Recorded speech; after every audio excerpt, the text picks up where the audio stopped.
जोहार नमस्कार।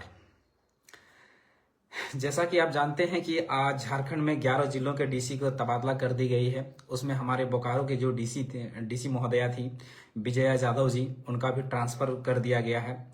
लेकिन इस ट्रांसफर के पीछे हमको कुछ लॉजिक जो है वो सही नहीं लग रहे हैं, क्योंकि ऐसे तो पदाधिकारियों का जो ट्रांसफर है होते रहता है, लेकिन ज़्यादातर ट्रांसफ़र जो होते हैं पदाधिकारी को 3 साल के बाद ही होते हैं।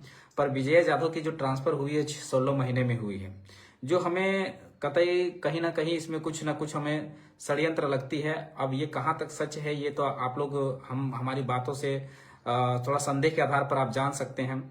देखिए, एक घटना घटी थी, जो श्वेता सिंह बोकारो की जो विधायिका हैं उसके तरफ उनके पर आरोप था, उन पर एक आरोप था कि वो जो महिला थी, वो जो विधायिका हैं, उन पर 2 वोटर आईडी कार्ड और 2 पैन कार्ड रखने का आरोप है।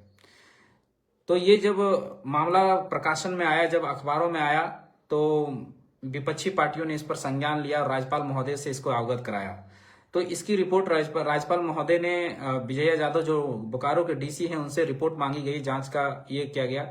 उसके बाद विपक्षी पार्टियों ने इलेक्शन कमीशन के पास भी इस रिपोर्ट को दायर किया गया।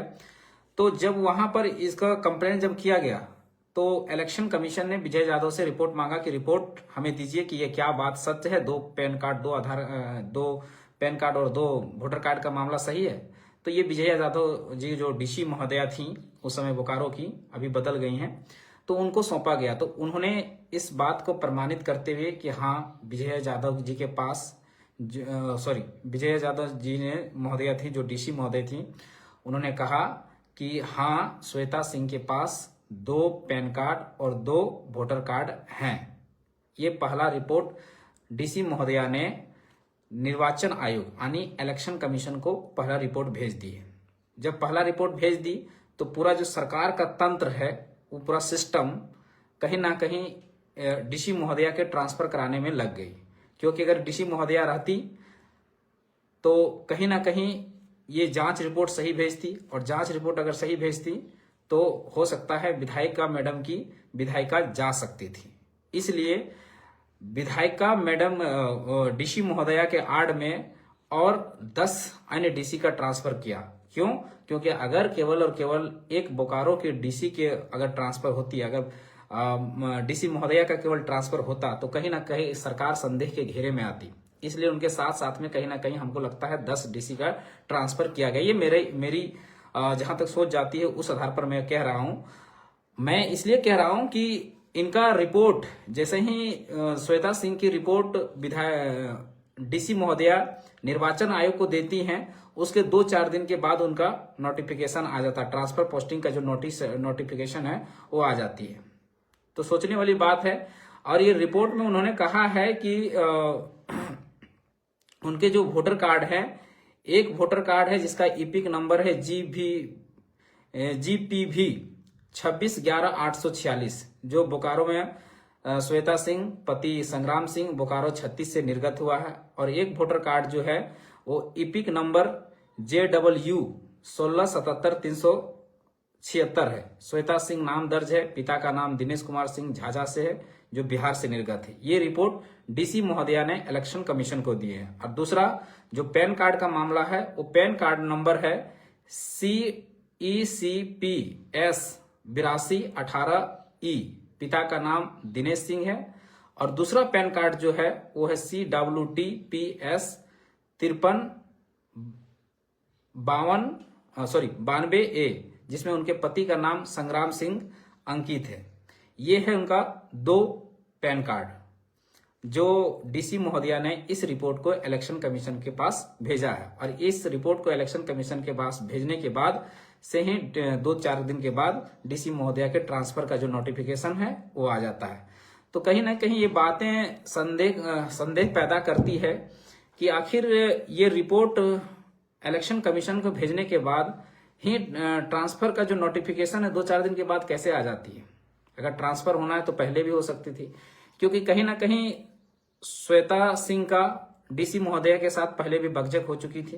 पहले भी डीसी महोदया के खिलाफ वो सदन में आवाज उठा चुकी थी।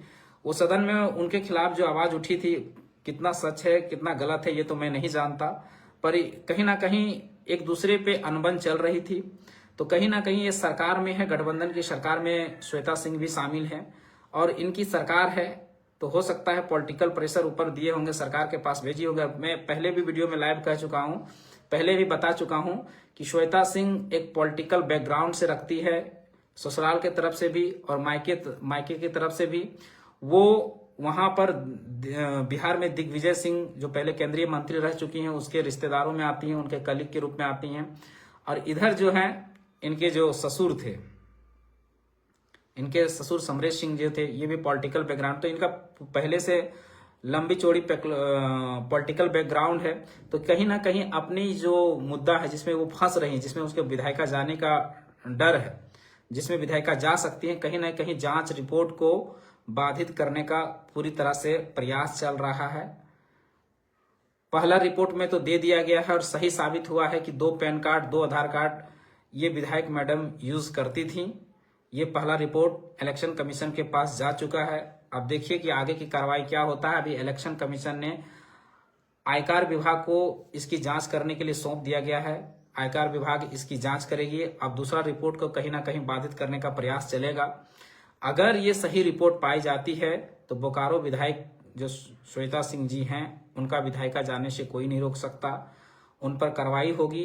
तो कहीं ना कहीं हमको लगता है पूरी तरह से इस जांच को ही बाधित कर दिया जाएगा और रिपोर्ट को दबा दिया जाएगा, इस मुद्दे को पूरी तरह से दबा दिया जाएगा। ये मैं कई बार कई मामलों में देखते आया हूं, जितने भी करप्ट लोगों के मामलों में बड़े बड़े पदाधिकारी, अधिकारी, नेता, राजनेता, मंत्री, उनके मामले में हमेशा देखता आया हूं कि जांच रिपोर्ट को हमेशा गलत तरीके से पेश कर दी जाती है, या तो मामले को दबा दी जाती है, या तो जो अधिकारी जांच करते हैं, निष्पक्ष जांच करते हैं, उनका ही तबादला हो जाता है, ट्रांसफर पोस्टिंग हो जाता है। ये मैं देखता आया हूं, सालों सालों से देखता आया हूं और अभी कहीं ना कहीं अभी भी वो चीजें जारी है। तो इस पर क्या करना चाहिए? इस पर यह करना चाहिए कि आम जनता का ये फर्ज बनता है कि जो गलत है उसकी आवाज आप सभी माध्यमों से, सोशल मीडिया के माध्यम से और भी बहुत बार सारे प्लेटफॉर्म है उनके माध्यम से हमेशा उठाते रहिए और कहीं ना कहीं सरकार पर भी दबाव बनाइए और हो सके तो इलेक्शन कमीशन का चिट्ठी लिखिए अपने स्तर से और बड़े बड़े पदाधिकारी हैं उनको लिखिए, इलेक्शन कमीशन को लिखिए, राज्यपाल को लिखिए, राष्ट्रपति को लिखिए, मतलब जितने तरह से आप दबाव बना सकते हैं सरकार पर बनाइए। क्योंकि अगर एक आदमी अगर गलत करता है तो उसके पीछे हजारों आदमी का जो है वो गलत करने वालों के जुर्म जो है दब जाता है। इसलिए इसका जांच अच्छे से होना चाहिए और अगर गलत हैं, अगर दोषी पाई जाती हैं तो उनकी सदस्यता रद्द होनी चाहिए, ताकि आने वाला जो जनरेशन है, आने वाले जो लोग हैं, उनके अंदर एक डर पैदा हो, एक खौफ पैदा हो और कानून का डर हो, संविधान का डर हो, ताकि कभी भी कोई भी राजनेता या विधायक या मंत्री या मुख्यमंत्री या कोई भी पदाधिकारी गलत करने से पहले एक बार सोचे कि अगर गलत करने से हमारे पर कार्रवाई हो सकती है। हम कितनों ही बड़ा पदाधिकारी हों, कितनों ही बड़ा नेता हों, अगर हम गलत करेंगे तो हम पर भी कार्रवाई हो सकती है। इसलिए इस पर अच्छे से जांच होना चाहिए, इसका रिपोर्ट जो है अच्छे से पेश होना चाहिए और मामले को डाइवर्ट ना किया जाए, मुद्दे को डाइवर्ट ना किया जाए। इसलिए आप सभी कैंपेन चलाते रहिए और इसको जो है इस मामला को दबने ना दिया जाए। धन्यवाद। जोहार, जय हिंद, जय झारखंड।